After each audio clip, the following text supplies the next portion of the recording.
Evacuate the city, engage all defenses, and get this man a shield. Welcome to the Pixel Pop Movie Podcast. My name is Toby. This fortnight I am joined with Ethan. Hello. And Jesse. Hello. We're going to be talking about all the latest news in both movies and TV shows, as we always do.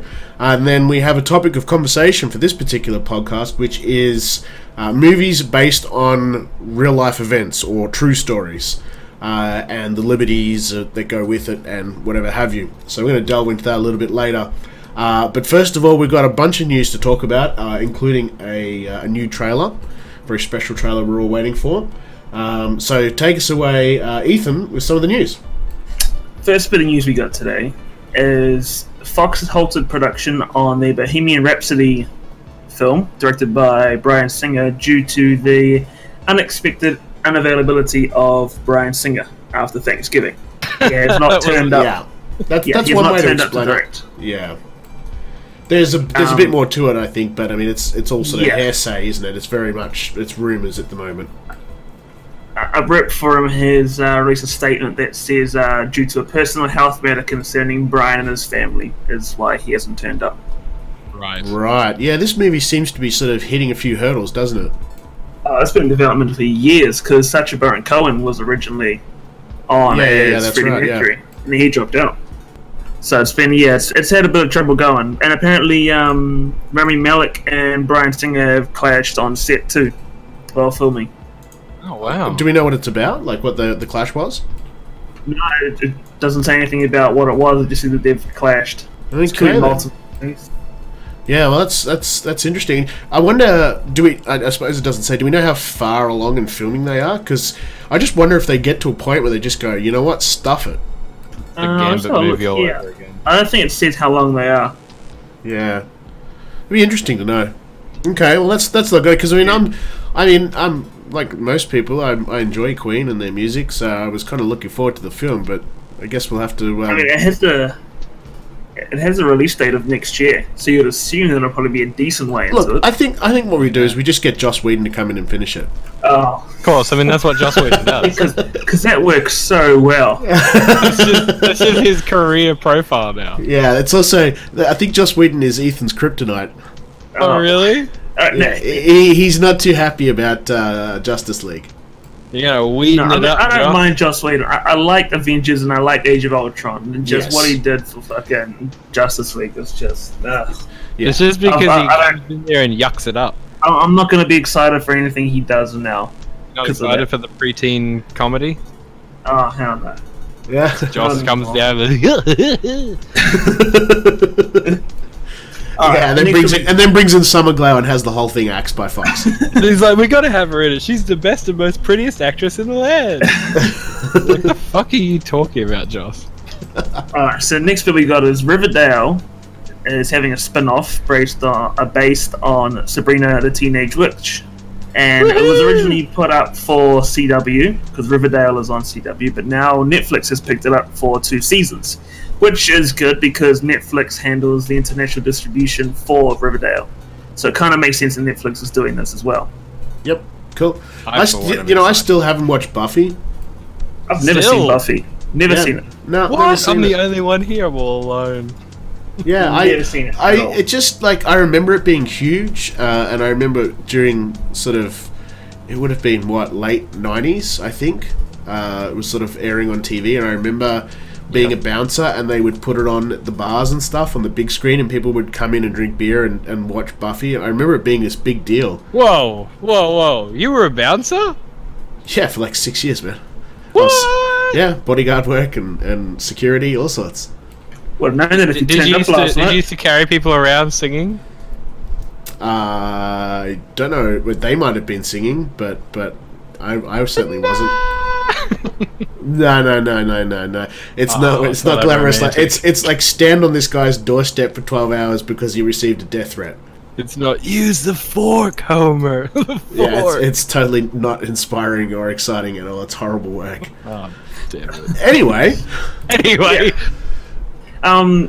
Also, Margot Robbie has revealed that next year she'll be playing Harley Quinn again. And people have thought, okay, so this is either going to be the Sirens, Gotham City Sirens, or Suicide Squad 2, but it's not. She is working on a Harley film, a Harley Quinn film.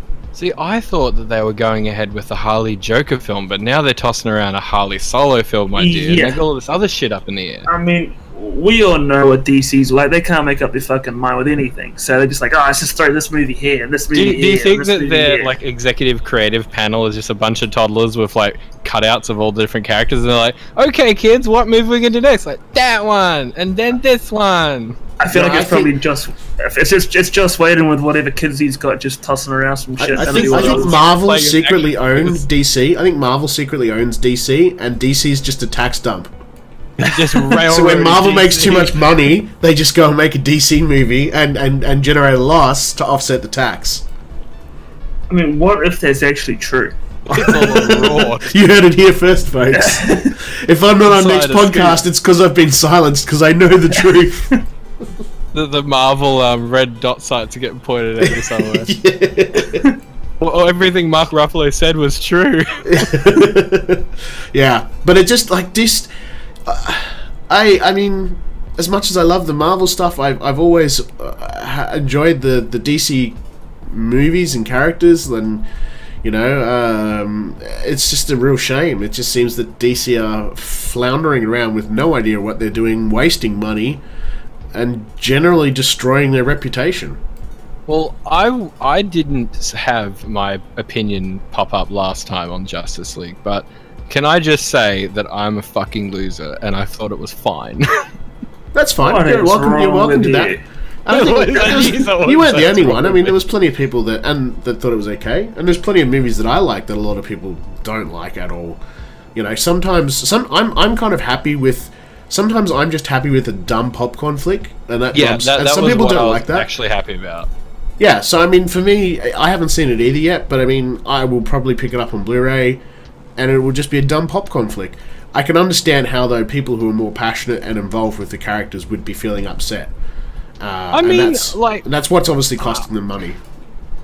Yeah, like I mean, as far as DC goes, I'm probably going to be clutching onto my dedication to DC until my dying breath. Like even if they just continue to just shit out unforgivable movies, but Wonder Woman was good.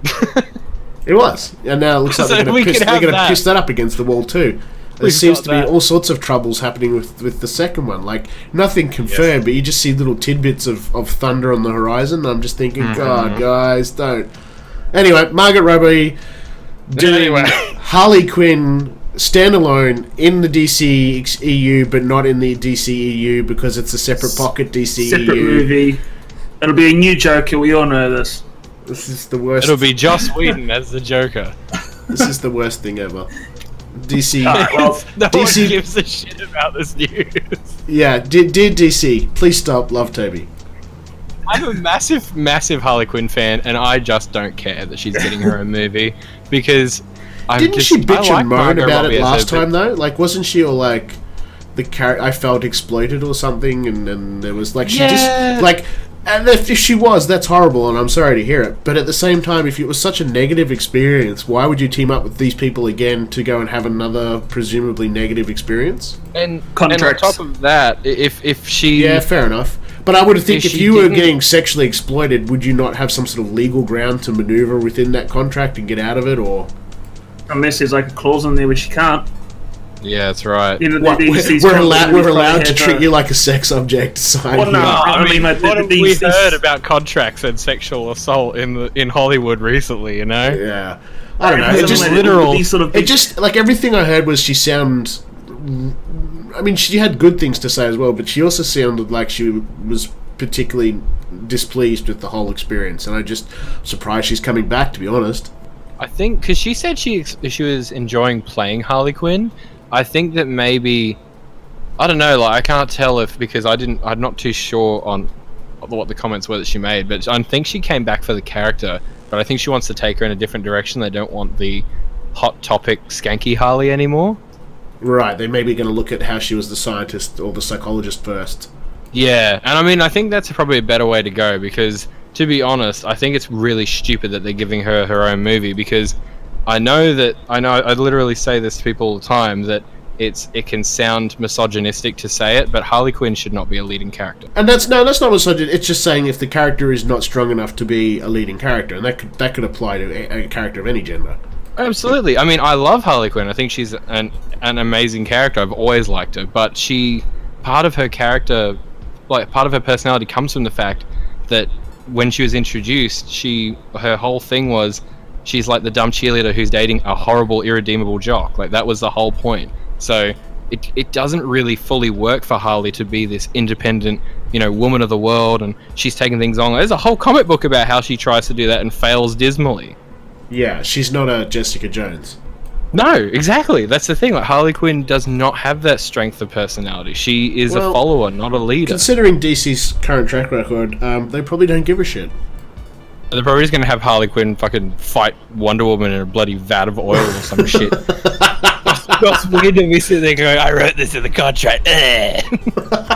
Alright, moving along. Ant-Man and the Wasp, which will be the movie set between, two of the movies set between Avengers 3 and Avengers 4. Apparently it changes the MCU in a major way by introducing the microverse even more and more into the multiverse than what we've seen in Doctor Strange and the original Ant-Man. I think it's going to probably open up to a lot more exploration, which might go, if they do a third Ant-Man movie, more of it will go in there. Doctor Strange, more of it will probably go in there or something like that. You mean they'll finally do that crossover where we'll see what happened to Thomas the Tank Engine when he got shrunk back down again? This will be the bridging point Marvel needs to get into the Pixar universe of Toy Story. Well, I mean, it's clear that the original Wasp is returning, so somehow she comes out of the microverse. I think Lucas sent me a message the other week where his idea was, because Ant-Man's in Avengers 3, but he's only got a really small part, no pun intended. And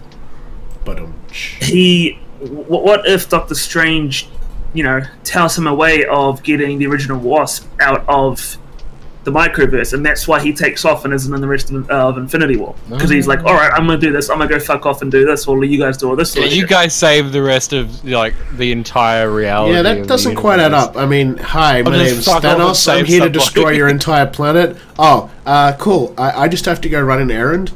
Well, from what I've heard is Ant-Man gets scared, and he's like, fuck this, I'm out, and he leaves. That's what I've heard what happens in Infinity War. I feel like... I could be wrong. I don't know what the plotline for Ant-Man and the Wasp is anywhere as much as I probably should, but I have a bad feeling that if they do bring back original Wasp, she'll be some batshit insane woman. She's gone crazy from the miniverse, and she'll just become Hela 2.0, and a big light beam will shoot into the sky, and I'll hate the movie. She's probably been in there for 30 years or something already. It's Catherine Zeta-Jones with a grey hair wig. No, it's Michelle Pfeiffer. Michelle Pfeiffer. Sorry. But she doesn't need the wig. And she doesn't need to pretend to be batshit crazy. Ooh! Exactly. Where's Sean Young when you need her? We don't need her. Right. Yeah, wow. And that was the last we ever heard of Jesse. 30 years ago. Dude, what are you saying? Sean Young doesn't hire hitmen to rub you out. She comes and does it herself. I know. Don't fuck with Sean Young. She'll fuck you up. Now she's coming after you too. She's like, no, mad respects, Sean Young. Love your work. Leave me alone. Don't hurt me. Oh, me too. You were great in Ace Ventura when you played a dude. Wow, there's your own tomb. There's your own grave.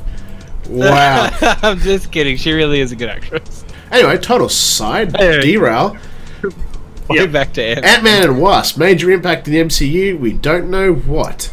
No. The next bit is a pretty major one, and that's Disney and Fox have just re-entered discussions on a sale of assets and movie rights and everything. Yep, with an eye. I believe the subtitle is with an eye to wrap things up by the end of the year, which, is not long to go. It's their own little Christmas present. It'll be all of us nerds and shit will be celebrating if they go ahead with this, because this means we can finally get Fantastic Four and X-Men all into the MCU. I really hope that they do Fantastic Four justice before Stan Lee passes away, because he's so passionate about it. Oh yeah, he definitely is. Can I say though, if they do that, I'll be so happy. I think it would be a mistake if they get a hold of... let's assume that Marvel gets a hold of the whole X-Men lineup, right? Just for argument's sake. I think it would be a mistake to sort of go into, say, Avengers 4 or head into Phase 4, and then all of a sudden, hey, by the way, there's X-Men here. As if it had always been that way. I think that would be a mistake. I think what you would have to do is... Get Deadpool to say it. Yeah, you either need to do a ridiculous fourth wall break, or you need to do a multiverse hop. You need to jump Earths. I'll say that they'll do it'll be multiverse. I don't think I mean, Fantastic Four, they could do that. They could bring them in as always being something that's been there a little bit, but not quite. Yeah, Thanos comes in and just kills everybody, for instance, wipes everybody out, and then Strange and a handful of survivors hop to the next Earth and to get away and prevent it from happening again, and they're now in a world where the X-Men are there or something. Like, I just like so they're aping the storyline from that Rick and Morty episode where Rick and Morty go to a different dimension where they didn't fuck everything up. As silly as it sounds, it's still going to be better, I think, because trying to explain what the X-Men were doing during Civil War, for instance, because they're not on screen, is going to be really hard. No, maybe the X-Men didn't know. They do in the comic book. I mean, it's a huge thing. Oh yeah, but I mean, in the movie, they just had a little tiff in like a parking lot. Well, and X-Men's still in the past. X-Men is in present day. Yeah, the current X-Men movies are in the past. But still, in that case, then there's still some massive events that have happened in the X-Men definitely timeline that haven't been referenced. Apocalypse. Yeah, how could you not touch on that? What Apocalypse did. Yeah, and Magneto, lifting up the entire ball stadium and things like this, and like they're two bigger events. They're just way too big to have not been mentioned at all in the MCU. So it would be really sloppy and band-aidy. Let me put it that way. If they just went, oh, by the way, here's some X-Men. It's going to Marvel are guilty of doing that as well already, though. They've done some kind of sloppy, like shove-ins. If they do it, I think they won't. They won't do X-Men. They'll do Fantastic Four. They'll keep X-Men going how it is. I'm sure of it, and they'll probably put Fantastic Four in if anything. They'll do the Fantastic Four. Having said that too, there is precedence for this in the comic books because after I think it's Secret Invasion, when like everything's dead pretty much. Reed Richards gets the powers of Molecule Man, and with the help of Franklin Richards, like rebuilds like Earth as it was, brings everybody back to life, like just regenerates the whole Earth.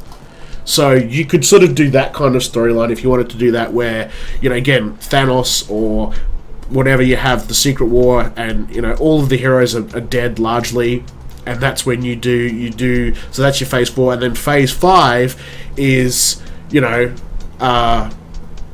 Richards and all that, rebuilding it all, and that's when everything he sort of might have him pull multiple worlds together to sort of heal everything and make it one good one, and that would be you see Batman and Superman fuck off and pushes them out of the way. But that's how you could bring those worlds together is one potential way of doing it. I think though you don't want to bring them together too much. Like Infinity War is already going to be messy enough with 50-60 heroes. Oh, what if Thanos uses the reality stone to cross over two realities together, forming one?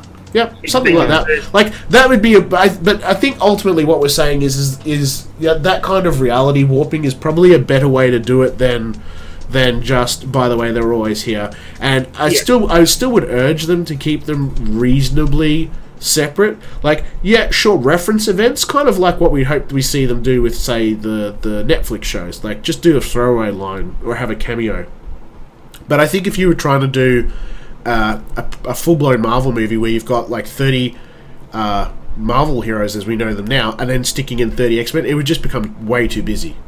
And it's hard too with the way Marvel are doing things, because some characters that you'd assume they would make a really big deal about, they just didn't, or at least they haven't yet. Like Dormammu was very much not as grandiose as he could have been. He's coming back though, I'm sure. Yeah. Oh yeah, he's got to. He's way too big. He'll be third movie, I guess. Not second, he'll be third movie.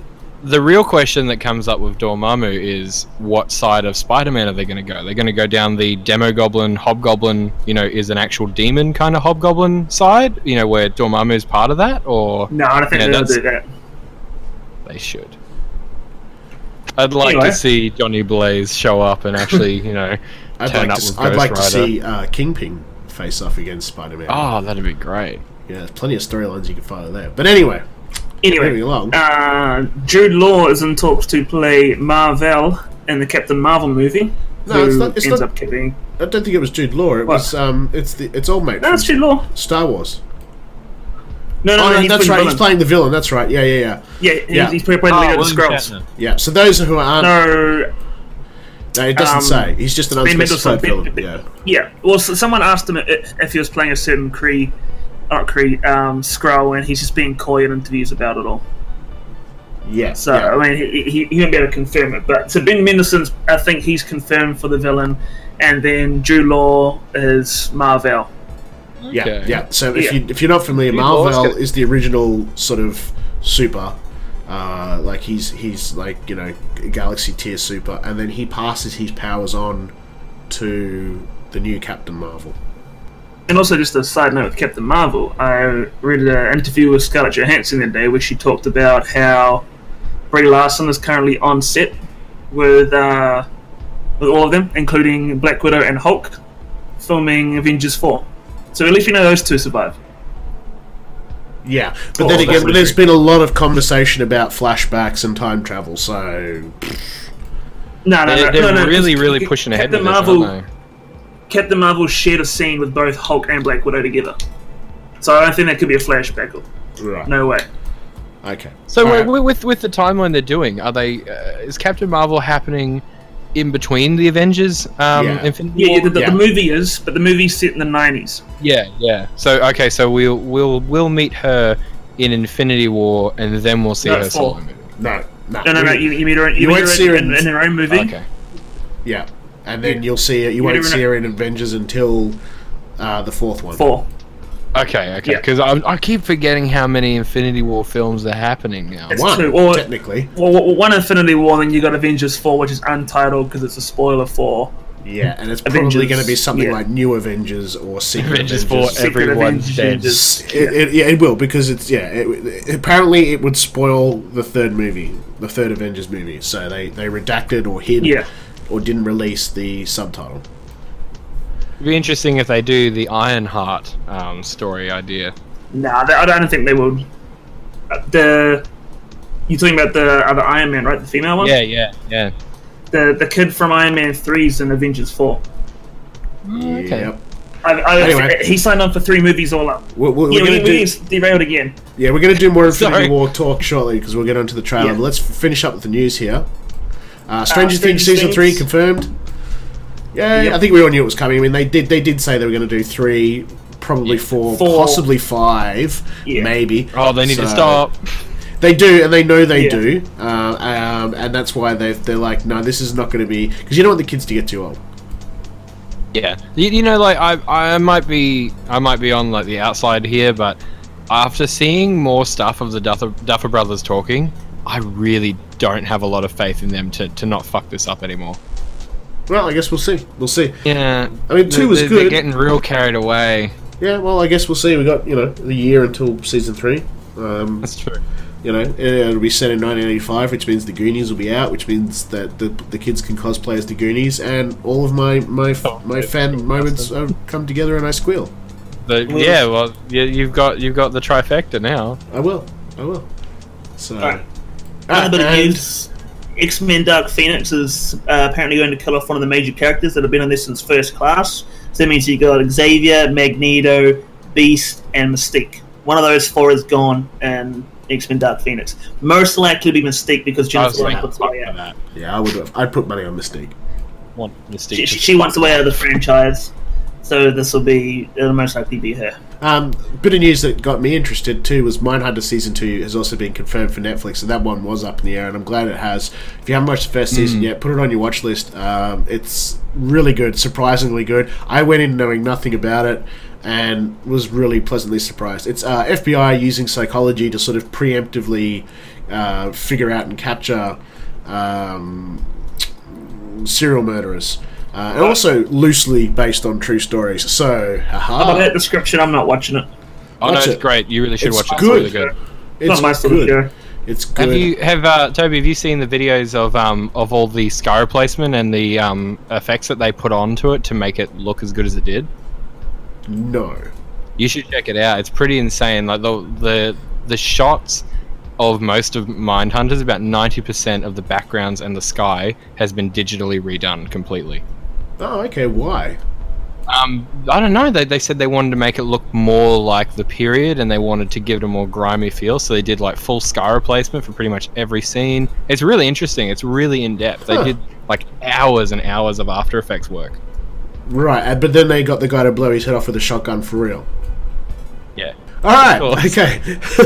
So yeah, watch it. Oh, and one other thing, Dark is also released on Netflix as well. I haven't got a chance to sit down and watch it, and I think it only came out on the 1st or the 2nd. It's only just come out. We've talked about it briefly before. You've started watching it, or have you watched all of it? Yeah, it's. I've watched all of it. It's good. Wow. But, okay. I think I've watched all of it. It's Super good, but binge. it is riding the coattails of Stranger Things for sure. Okay, well that's not such a bad thing. So I'm thinking I might try and sit down with it tonight or tomorrow. So, but yeah, if you haven't watched it yet, Dark, maybe we'll have some discussion about it next podcast. Let's get into Infinity War trailer discussion though, because there's a bit to be said before we get on to our main topic this week. In short, I felt the Comic-Con trailer was better, and looking around the internet, it seems a lot of people agree with me. It wasn't the trailer was bad, but it just didn't have the same impact. Thoughts? I just like seeing a trailer for that movie in proper quality. You like seeing a trailer where other people are going, "Woo!" I mean, no, I already get chills and goosebumps watching the trailer because I enjoy it that much, and the crowd reaction just gives me more goosebumps and chills. I love that, but I mean, just the quality of it. I enjoyed the trailer. I don't have any problems with it. Sure, the Comic-Con one was dark and grim and foreshadowed more death, but for marketing purposes, they can't show that one generally out as the first one. Yeah, I agree, and I do think that I think they're going to keep it fluffy, and I mean this one really shows the Avengers as a team being heroes, and everything's good, and they're coming together, and they're going to fight. And yeah, I think over the course of the next whatever it is, 6 months, 5 months, whatever, not even, I think it's 4 or something. They'll progressively get darker. I think. Until eventually they've got Deathly Hallows Part 2 posters where it says, "It all ends." No, that'll be number 4. I mean, Avengers 4 will get that one. Yeah, we gotta wait that long for the full grim, like, Jeff Johns and everyone else turn up from DC, like, pop their head over and go, "Oh."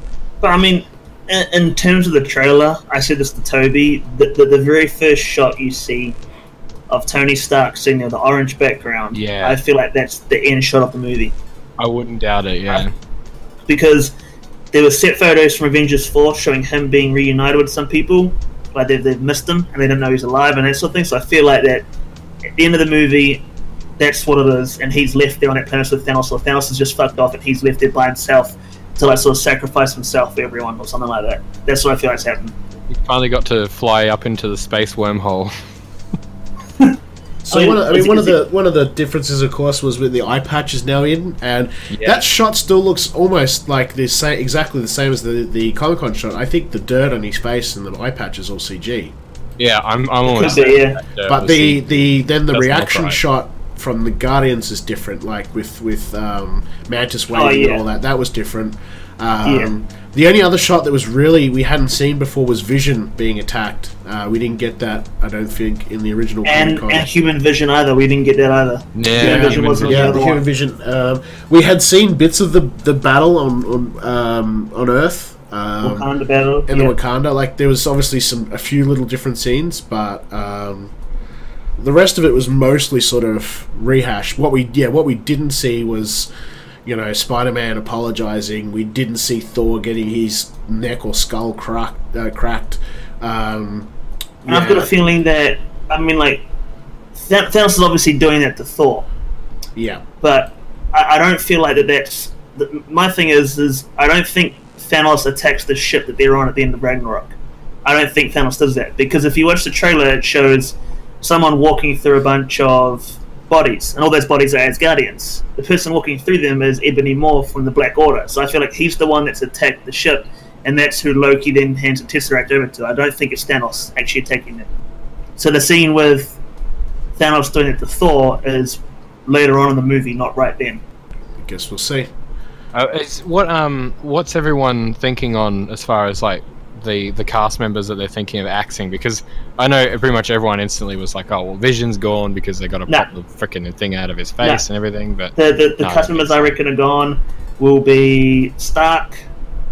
I mean, this isn't the end of Avengers 3. This is the end of Avengers 4. I reckon. The other thing is, it's all. I mean, deaths will happen predominantly end of 4, or at least if there's deaths in 3, there might be flashbacks in 4. But yeah, it'll be Stark. If you put the two movies together, and then you also look at contracts. Stark's. Robert Downey Jr. is definitely out. He's feeling weathered. He said so himself. Captain America's out. Chris has said that he wants to go and do other projects. He's looking at wanting to do I think producing and directing. There's a list of people whose contracts are up. And that's Captain America, Hulk, Iron Man, Black Widow, Thor, and Hawkeye. All their contracts are up. All the original Avengers. Yeah, and it is. Doesn't mean they're all gonna die. They could still sign on for more. But I feel like Cap and Stark will be out definitely. Do you think dead out or just out in general? No, dead out. Yeah, I think dead out. Yeah, I think that definitely. I think Tony will be dead. I don't know, because I have a funny feeling that this might be the like once 4 is finished, I think this might be the turning point for Marvel. Maybe the chance for DC to catch up, because now they'll usher in a whole new group of people. How many people do you think will drop off if most of the original cast don't come back? The thing is though, like Guardians of the Galaxy is their sort of midway point into, like at the moment everything is sort of Earth based, and Guardians was their tipping way to sort of get you off Earth. There is an awful lot in the Marvel comics that doesn't take place on Earth. Oh, tons. I mean, if they get the rights to Fantastic Four, their easiest way to introduce half of their storylines would be through Guardians and Silver Surfer. Yeah. So there you go. And I think that, there was concern with Guardians being a storyline that doesn't take place on Earth, and would that alienate viewers? Clearly it didn't. So I think that as a litmus test proved that they could take all of the MCU and move it. Because Captain Marvel really doesn't do a lot on Earth either. She's more of a cosmic defender. So it seems that we're gravitating towards leaving Earth, being more cosmic. Leaving Earth, and really, that. And the thing is, too, the power creep is taking us there. It is a very slow, gradual power creep, but it is there, and all of our heroes are getting stronger and stronger and stronger, and the weaker ones will die and fall away. And Captain Marvel, she's incredibly powerful, and there's plenty of others that the Tribunal and other sort of characters out there that are just insane tier powerful. So the question is, with Infinity War, then from the trailers, like we finally get we get better vision for the people that did see the Comic-Con one of Doctor Strange and Wu and everything. So do you think that he'll be relegated to like a support role for the rest of the MCU? For Doctor Strange and Wong, or yeah.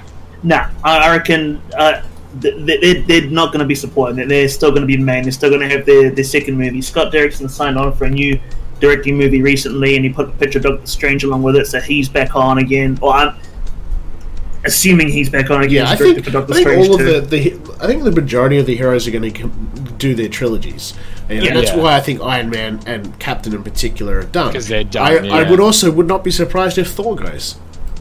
I think Thor might be like the last old guard left. Yeah, it might take him that direction because how well Ragnarok did. And not only that, like Taika Waititi and Kevin Feige talked about more Hulk after Infinity War as well, like a new movie. Yeah. But then again, that could just be them throwing people off, as always. Right. Yeah. I think if you got to take everything they say with a grain of salt. If you're gonna do Thor post his trilogy, you need to take him in a sort of a leap him forward and do the whole Odin Thor kind of thing. Yeah, where he's the king, he's the leader of the people. Yeah, and change his story dramatically and sort of start a fresh story with him, so to speak. Maybe have him being like more in cahoots with Doctor Strange and protecting realms, that kind of thing. Possibly. No, But yeah, I mean, it wouldn't surprise anybody that's done their trilogy is definitely up for the potential chopping block. And just a sort of side shift here, because I know that the Soul Stone is the last one that hasn't been seen, and I know Toby feels like it's still Heimdall. Yeah, I think that because if you look again at the Comic-Con trailer, I'm pretty sure you can see it's the Grandmaster's ship that's heading into Earth, and it's sort of a rear shot. And I'm pretty sure you're going to have some of the Asgardians and Heimdall arrive on Earth as planned, because you can't wipe out all of the Asgardians. Like, that would be particularly not good. That would be like saying we destroyed all the humans. You know what I mean? I'm trying to find this thing you're talking about with the ship, because nothing in there looks like that ship to me. Right. It was something I had read on I'm pretty sure on Screen Rant. They were talking about this idea as well, and that either way, I feel Heimdall's likely to arrive on Earth. I think he's if you follow the Thanos conspiracy where each letter equates to where one of the stones are. I'm not going to go into that too much. If you don't know about it, look it up yourself. The only one we didn't know was H, which is either Hilt or Heimdall. Well, I've thought of a new theory at the moment, and that's the fact that it's just in Wakanda. Well, let me finish. Yeah. I think Heimdall arrives on Earth, but Thanos is looking for him, and the best place to put him, to protect him, is Wakanda, because Wakanda has an army.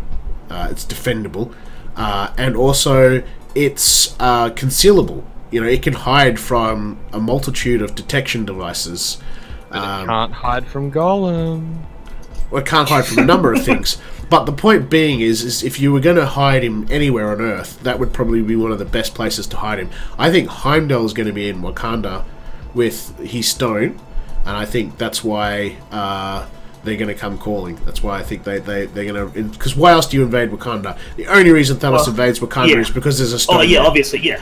And so the question, it's either the stone is already there or it's brought there, and I think it's brought, because there's just too many. How else do you explain Heimdall's abilities? Like, the Asgardians don't all have weird, amazing superpowers. You know what I mean? Like, they're huge, they're great, but they're not like this one has super speed and this one, like, they're not mutants. Heimdall's gift is exceptional. It's different, and I think he's able to see everyone in the universe, and I think that's because he has the Soul Stone. I think it's because he's a gunslinger. I think it's you're a bad person, and I'm a bad person. Your opinions are horrible. I feel like my theory is I feel like it's that the Soul Stone's been on Earth for a very long time, and several things because of that. Underneath Wakanda, there's a necropolis, and Black Panther can go down there, and he can speak to all of the past Black Panthers that have ever been. Speak to all the dead ones. So obviously the Soul Stone will allow him to do that. But also, vibranium comes from a meteor from space. So what if the Soul Stone, was on that meteor, or was that meteor that came to Earth with the vibranium around it? And that's where it's set up in Wakanda. The people in Wakanda then, mine the vibranium, maybe, based on technology off of the Soul Stone, and that's why it's so technologically advanced. Yeah, maybe. But then why has no one else come looking for it yet? No one else knows it's there. Well, then how do they know it's there now? Maybe feeding into Ethan's theory, that's why, like Ulysses says, they think that Wakanda's El Dorado, the Great Fortune. Yeah. Yeah, but I mean, all this time, and not just Thanos, but other people that have been hunting these stones, no one just went, you know what, I'm just going to mosey on down to my local Wakanda corner store and pick up a Soul Stone. Alright, well, what if Thanos then somehow, this is maybe a stretch, finds out that there's this metal that's, impenetrable, vibranium. He finds out like that. He's like, oh shit. Build massive cosmic metal. No, and he realizes, oh shit, the Soul Stone was with that metal. I'm going to Earth now to get that. I mean, I'm not going to say it's not possible. It's certainly possible. I do think it's unlikely, though. Here's my theory. My theory is he's going to Wakanda to get the vibranium because he wants to build a massive, massive drill, and he's going to just start digging holes in Earth until he finds the Soul Stone. Thanos doesn't give two fairy fucks about vibranium. Thanos wants to be Bob the Builder. That's what his passion was. He could not give a toss about vibranium. He sees Captain He will America's pick up. shield. He will pick up the Winter Soldier. He will pick up Captain America's shield, and he will pick up bloody Black Panther, and he will go neat, and then use them as chewing gum. Quick question while we're on Thanos, because I feel like a lot of the stuff we've mentioned to do with the trailer has sort of come through the eyes of 3 people who watched the Comic-Con one a lot. So for people who this was their first experience with Infinity War, what are your opinions on Thanos in his look, how he looks? Because a lot of people, this was the first time they saw him. I like how he looks. Looks cool. You look fine. Yeah, I don't have a problem with it. Look good. Yeah, no, I think he looks good too. I've seen a lot of things popping up on the internet saying like what he says he looks like in the text, and it says what he actually looks like, as if people were dissing what he looks like in the Infinity War trailer. Wait for the movie. As all things, wait for the movie. I think once you actually see him side by side properly because I mean most of his shots are like, especially the combat stuff, it's very very quick, super quick. Yeah. I think once you actually get to see on-screen fighting with Thanos, and you see the size difference. I mean, you see him do that one punch on Stark. He's going to have a imposing presence, and you don't have to worry about that. I think they've done a pretty good job with him, considering, just in my opinion, Thanos is one of the goofiest looking fuckers in all of Marvel. It's like, as far as an enemy goes, the big purpley. Exactly, from Saturn, and I just want them to cameo his yellow helicopter somewhere in the movie. Yeah, Thanos-copter. The Thanos-copter, because it's so 70s 80s camp. It's glorious. It needs to be on a roof somewhere. Yeah. So, all right, look, we better move on to our topic of conversation for Fortnite, because otherwise we will just talk about Infinity War as always for the next hour and a half. So let's talk about films and TV shows, I guess, that are based upon real life events. So not documentaries per se, but film adaptations, and how we feel about them. How much should you veer off course and change for the sake of story and dramatic effect? Okay, well, go for it. If you got thoughts, let's hear them. Yeah, I've got a couple. There's based on true events, and then there's inspired by true events. Based on true events are generally, they're closer to it. Inspired by true events are pretty much the shit ones. If you look at the movie Lake Placid, it was inspired by the fact there's a giant crocodile in the lake. That was all. If you look at the movie The Strangest, the horror movie The Strangest, where people come knock on the door and then they break people's house and kill them, it was inspired by someone knocking on the writer or director's door asking for someone, and that was it. Exactly. Paranormal Activity was inspired by the guy's some stuff falling over in his house. That was it. He knocked over a vase. Inspired and then based on are like two completely different things. Based on would generally be more following along what was actually true, whereas inspired takes pretty much as much creative liberty as they can for it. Yeah. Right. Are we agreeing or disagreeing then that creative liberty's fine for the sake? I mean, this is not a documentary, so is creative liberty fine because we need to create tension and? To give an example, let me give you an example. Okay, have you seen Argo with Ben Affleck? Nope. Yes. Okay, so the quick version is it's about some Americans that are caught in Iran during, I think it's the 70s or 80s, 70s, early 80s, one or the other.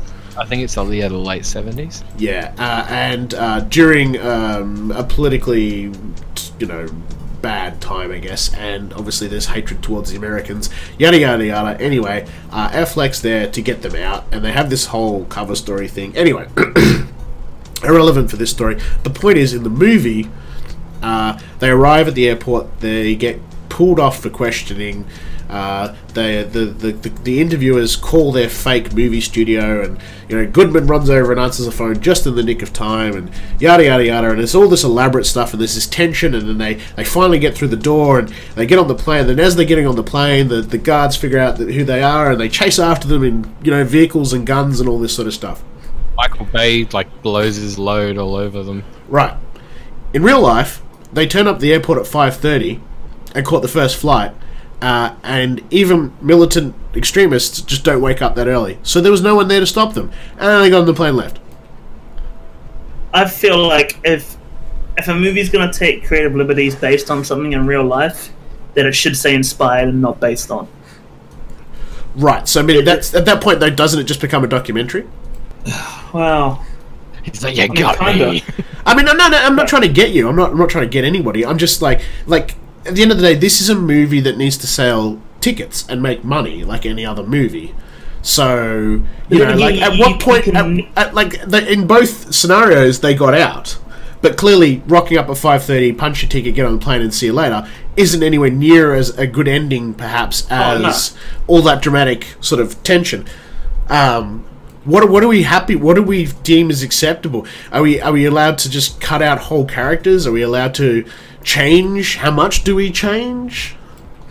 But then the thing here is that nothing like those sorts of movies. I mean, you can never get something exactly to what the truth is. Never. Right. I mean, did you see Snowden on Netflix? I think it was. Nope. The Snowden I film? did. What did you think of that, by the way? I thought Snowden was good. I mean, I actually think Joseph Gordon-Levitt's a really good actor. I do too. I think he's really, really underrated. But yeah, no, I thought Snowden was pretty good, and it was interesting. It was a good contrast to the what's the fucking Julian Assange movie called with Benedict Cumberbatch? I know what you're talking about. Yeah. Benedict Cumberbatch. Yeah, Benedict Cumberbatch. But the thing is like that's the thing is so many people get those two guys confused, and they're very, very different people. And those movies were handled very differently. So just there, you've got another example of how people approach that based on or inspired by a thing again. And same with Spotlight. Did anyone but me see Spotlight? Remind me? Nope. God damn it! Which one was Spotlight's the one about the Catholic Church scandal, the Boston Globe story. Right. I heard of it. Yeah, I mean, like I loved that movie. I thought it was excellent. Definitely deserved Best Picture. But like that movie was one of the few ones, like just like Ethan was saying before, that actually was made by people who were like, we're not gonna make a movie that's really over dramatized. Like when you watch Spotlight, for a lot of people, it was really fucking boring. But for people like me and everyone that loved it, we just were totally enwrapped in this story. It was like watching a documentary, just like you were saying before. So yeah, like I totally get where people are coming from when they say like what Ethan said about, how much do you change it, and do you have like a duty to not change it because of the story you're telling? Because that's what the director of Spotlight said. He's like, we had a duty to the people that were affected by this. We wanted to tell the story right. We didn't want to like glorify it or make it Hollywoodized. I suppose it comes down to the story that you're telling, really, then, doesn't it? It's exactly what I think. Another way to look at it. What? The Karen, Toby. Oh, I was just gonna say, like, I think if you, like, for instance, if you're covering a traumatic event that impacted people, like a group, like say you're doing a World War II thing, like you're going to talk about Auschwitz, for instance. That's the sort of thing that you would probably want to keep fairly, like, you could create a character, a fictional character if you wanted to, and have them move through Auschwitz at that time. But you would want to keep the events that occurred there, like, absolutely accurate, I would think. You wouldn't want to have, everybody sitting around having tea. You know what I mean? Whereas something like Argo, which is... Sure, I mean, obviously, it definitely impacted the lives of a certain number of individuals, but it has... It's not... It's not quite a politically charged piece in that it's not trying to vilify Americans or Iranians, and it's not trying to... It didn't start Chuck Norris. Yeah, it's just not... It's not trying to... I don't know, it's... I mean, it would be It's trying to. It's like if you're making like the movie about the guy who walked between the Twin Towers, in New York. They did that. I know, exactly. That's my point. Like, you could take dramatic license with that, and it's not going to upset people. All right, here's another one then. That's right. The Conjuring. Yes, I was actually going to bring up The Conjuring 1 and 2. Another one that's taken probably a bunch of creative liberties onto it, even by the fact that they've been sued by someone to pretty much prove that ghosts are real. What? Yeah, there was a guy... I did hear about that, yeah. That was it. The Warrens signed a deal with a book writer, an author, that he could write stuff on pretty much all their stuff, exclusive. And then they did the movies. And then now the author is saying that what the Conjuring did was based off his books, and now in order to prove that it's not based off his books, they have to, Warner Brothers have to prove that ghosts are real, or they get sued for like $800 million or something. Yeah, I did read about this. Yeah. What a He's tall actually got order. some interesting, like, legal, like, it's because the thing is, the stuff with the Warrens was speculation. Yes. You know, it's not, there's no As it factual always evidence. is with yeah. Yeah, and so he wrote this stuff that obviously took liberties, and then created more of a story around it. And then Warner Brothers have come along and made the movies, and he's saying, "Well, hang on a second. This is based off what I'm doing, not this, because they never saw or heard any ghosts, whereas I wrote in the ghosts. So you're either copying my work, or you're telling us that there's real ghosts. In which case, sure, go ahead and prove that. Otherwise, you just copied my work." Well, one that I've watched. He hired the freaking legal team from Making a Murderer. They're like railroading these people. A movie I watched called Rush. I don't know if you guys have seen it or not.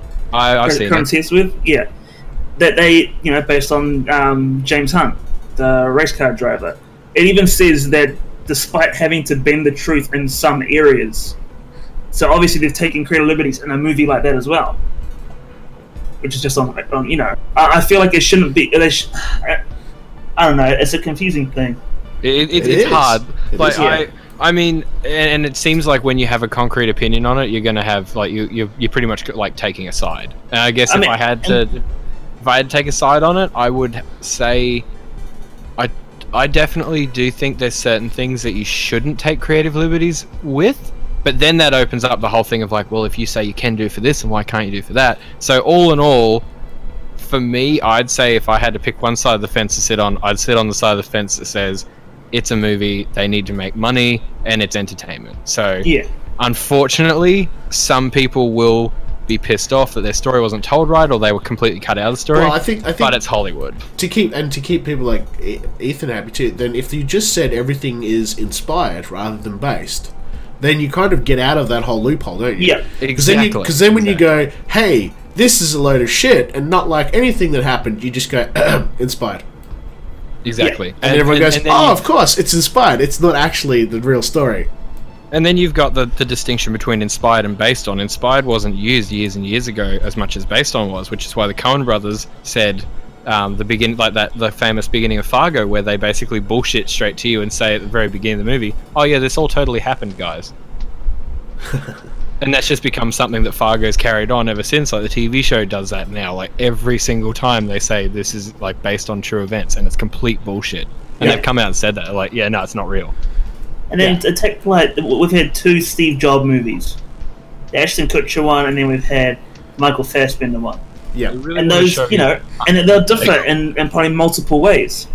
So you can't always get something that's actually true and say it's based on this if it's not true. One movie that was one of the few movies I can think of that tackled real events that was actually really clever about that was Saving Mr. Banks or Mrs. Banks. I can't remember which one it is. Have you seen that? Is that the one about Disney and making yes, making what was the movie she did? Mary Poppins.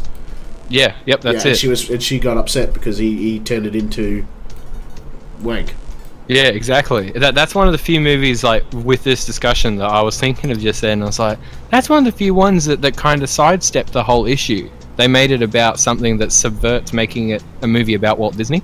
So they decided, like, let's make it a movie where Walt Disney was a big part of what happened, but it's not all about him as a man. Right. Isn't he on ice now?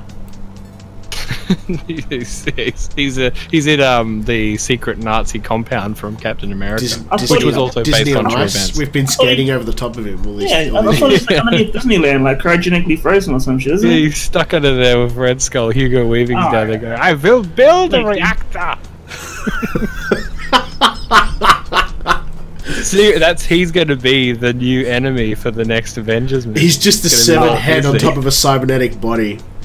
He's like Krang. Yeah, exactly. Yeah, but he's got like these huge Mickey Mouse cybernetic ears.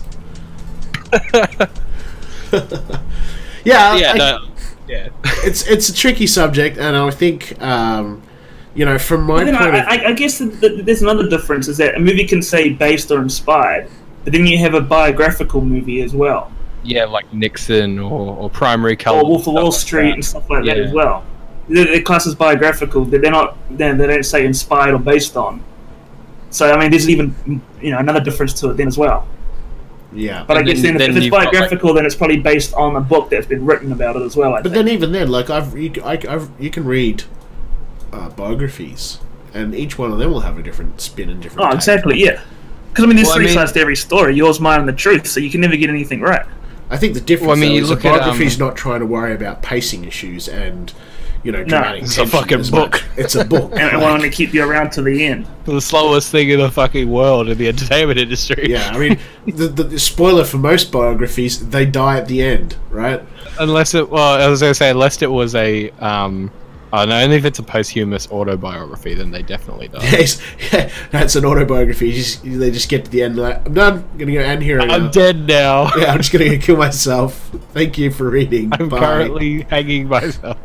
The rope is itchy.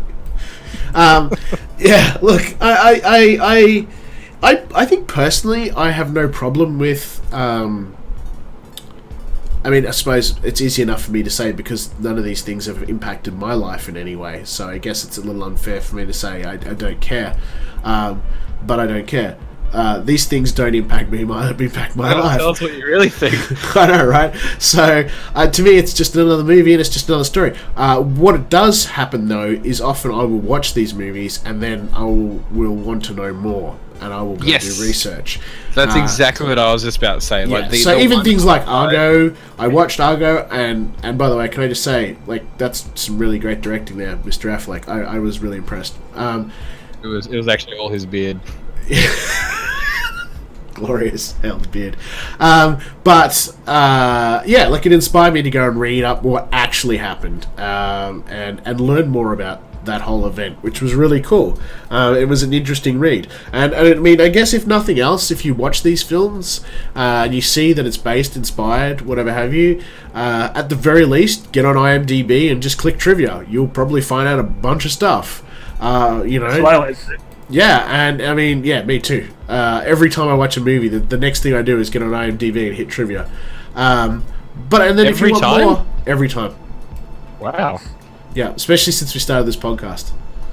You just need to know. I must know all of the things. Anyway, I think though, if you want to, IMDb, and then if you want to know more, like, go over to Wikipedia, and then or start googling around and find out more. And I think that if a movie can entertain you, but at the same time inspire you to want to know more, and then you learn something from that in terms of history or most likely history, then that's awesome. Like, I guess they sort of win on both sides then, right?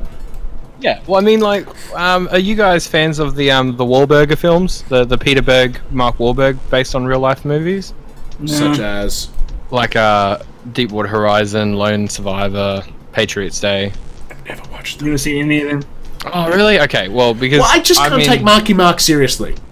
No, I can't take Marky Mark seriously either. But those movies are quite good. Okay. And he's doing. I think he's in talks to do another one. This time I don't think he's doing it with Mark Wahlberg. But my point was going to be exactly what you were saying before, that like I know that they took some creative liberties with the events that happen in Deepwater Horizon, in the sense of like the grandiose scale of how explosions looked on screen. But for the most part, that movie, as far as I know, was handled really closely to the actual event. Because like they don't have like a shitload of people dying, or you don't see like a shitload of people on fire, and there's like really ridiculous Michael Bay stuff. It's just very much, most of the movie is a slow burn of, here's what the company was doing, here's why this horrible tragedy happens, end of movie. And from that, a lot of people, like, it was kind of like Hacksaw Ridge. It shed a light on an event that a lot of people might have heard about but didn't really give a shit about, and then they, like you said, it starts a conversation, which is a good point in favor of the filmmakers for like bringing it to the forefront of people's minds. Yeah, exactly. Yeah, I mean, like Punisher, that's obviously based on true events. Of course, yeah. Right? Yeah, John Bernthal like totally got really pissed off about everything. He was so mad that everyone hated him as Shane in Walking Dead. Alright, so what would be one of your, I mean, you've already named it, but what would be one of your favourite, inspired based on movies? For me? Or for everybody? Oh, Jesus. I know, mine's probably Wolf of Wall Street, really. Right. I actually really like that movie. I've seen it so many times already. Well, Probably that and Rush. I actually really like Rush as well. Rush is pretty good. Right. I would have to pick Ed Wood, the Tim Burton film. Yep. Because I'm a sucker for Hollywood because I've got like a deep fascination with filmmaking, but outside of that, I just think it's a really well put together movie, and it's a really fascinating story about the most fucking, like, just stupidly awful man in all of filmmaking history. Except for, although I do think that I will be eating my words next week when Disaster Artist comes out. That movie's going to be a modern masterpiece. Okay. I would probably have to pick Big Trouble in Little China. Yeah. Yeah, look, I've seen a lot of... I do really enjoy... I mean, I also watch a lot of documentaries. I love this sort of stuff. Yeah, same. I've probably seen too many to pick one. You know, I liked a lot of the stuff that Kevin Costner did. You know, like he's done a bunch of sort of American stuff like JFK, Untouchables and stuff like Untouchables. Even Dances with Wolves is based loosely on sort of various... I mean, it obviously rips off Pocahontas, but it's a lot of the events that take place are also still, like, the wars and battles are still, you know, based on real events. Waterworld, that was real. Yeah, absolutely. I mean, Argo, I did like. As an example, there's... I like Snowden. I liked watching those sort of movies. There was the Australian film of Mr. WikiLeaks himself as well. That wasn't too bad. It was particularly unbiased. Yeah. It sort of showed his you know, relationships as a teenager and all that sort of stuff. I like when they're not afraid to pull punches either. Like the Ali movie. Yeah. I know Ali was like, when they were talking to him, they're like, well, do we show the affairs and stuff? And he's like, you just do everything. You don't hold back. The Oliver Stone film of Nixon's quite good as well. That's one that a lot of people have forgotten. Yeah, well, Oliver Stone does good stuff. Yeah, Oliver Stone doesn't give a fuck. He doesn't. No, I mean, he doesn't give a fuck. He went and interviewed Putin, for Christ's sake. Look at Salvador. There's enough there. That whole movie, the story of how that movie got made is so fucked up. Yeah. Has Ethan was mentioned Wolf of Wall Street before? Has anyone here seen J. Edgar? Leo was in that as well. Nope, I haven't seen that. That's not a bad that's not a bad based on true events like biographical film, and they didn't really pull punches with that either. They wanted to show that J. Edgar Hoover was a bit of a friggin' weirdo and an asshole, not really likable guy. Yep. So what about shitty, really bad based-ons? Oh, Blair Witch. like Placid. Mario Brothers. Mario Brothers. No. Dead or Alive or House of House of the Dead? Those are the worst ones. Yeah, I mean, real like based on a true story, and it's obnoxiously bad. Don't know.